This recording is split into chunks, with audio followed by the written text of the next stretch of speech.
So, kind of go back to Mick here. I guess the question I'm wondering is like, was there ever a time when wrestlers who wanted to work but were physical, like you felt were physical? Did you ever have to break that news to any of the wrestlers where it's like, I'm sorry, like I can't clear you to wrestle tonight? Was that a common thing, or did that not happen that often? No, that was rarely almost that was no really I can't think of the exact situation where that would have been apropos. In other words, I never had to sit on somebody and say no, you can't do it. I mean, I would see people that they hurt their knee real bad, they would have been to an orthopedic guy somewhere, or what I mean, something of that magnitude, okay, but nothing. Or if you're somebody that would got hurt in a match, you talk to them and see how they go. And I would keep on them on a daily basis by talking to them over the phone. It was one of those type of relationships to make sure they were good.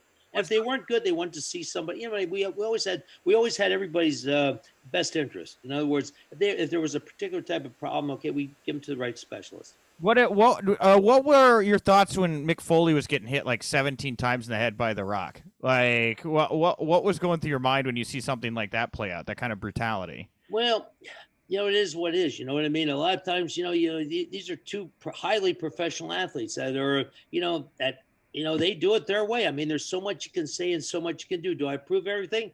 No, but stuff still goes on. You examine, they say this and that, and they'll be straight with you. And you know what I mean? But the amount of crushing appearances, how my appear isn't as really bad as it was in real life. Okay. So you were also there when Steve Austin broke his neck. Am I right? Yep, I was there. That was in New Jersey. Yep, East Rutherford. I was there. That was in 19. Let me see. That was oh hell, when was that? 1997, I think it was. 97 or 98. Yeah, 97. Yeah, I think it was 1990. Yeah, you know what? You know what? I'll give you an exact date. It was you know what? It was yeah, I think that was 97. Yeah, you know what? That was August 3rd of 97. Okay, because I had no, the only reason I know that is I had a couple of little notes written down on dates, okay, from other podcasts I did. Okay. Okay. And I said, when was that? And here I had it was August 3rd of 97. Okay. And that's when on Hart, the whole calamity of what happened to Steve when he hurt his neck. And Steve was hurt pretty good. Okay. And so what happened is when he hurt his neck, okay, I took Steve to the hospital myself. We took him by ambulance, and it was just Steve and I on the back of that ambulance. And it was in East Rutherford, New Jersey. And I'll tell you what, that little hospital, I forget the name of that hospital, but that was one of the best hospitals I ever was at my whole life. I mean, I walked into the hospital, Steve's in the back, coming out of the ambulance.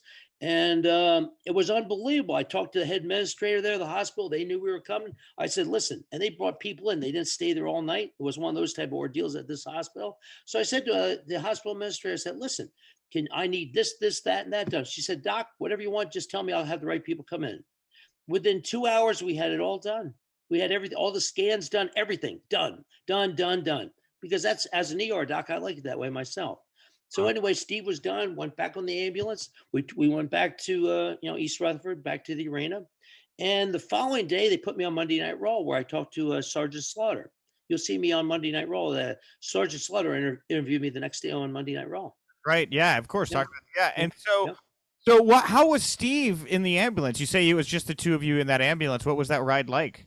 Well, the ride was a nice, sincere ride. I mean, Steve was obviously apprehensive. What's my future? How bad am I going to be? And all this and like I tried to reassure him. I said, listen, the only way we're going to find out is we get a bunch of tests done, see how you are, put yourself on the back burner there, lay low for a little bit, and let's get you better. Then have some specialists see him after the fact. And that's what happened. Oh my God. And so that's crazy. Were you surprised that Steve was able to rebound and keep going and get hotter? I mean, he even got hotter after that. He just worked. He did. I mean, yeah, but see, like I said earlier about these other guys, you're dealing with a special type of person. I mean, you're dealing with people that are. Remember, they're on the road 325 to 340 days a year. Okay, they're never at home. All they do is just go. They have to perform a certain way day in and day out. Excuse me. So the magnitude is off the wall. How he is. Was I surprised? Maybe a little bit, but I know Steve Austin. He's a very strong, internalized type of fellow. So I hear a lot from guys when they say, if I don't bump for a while, it hurts more. So you're saying you think when you get in this zone of like 300 plus days a year that you're on the road and you're working constantly, does the body, I mean, as a doctor, I mean, does the body just adapt? Does it change? Is it capable of taking more punishment? Like, What? Well, that's a great question. Okay, the best and most sincere, honest answer to the point of that is who knows?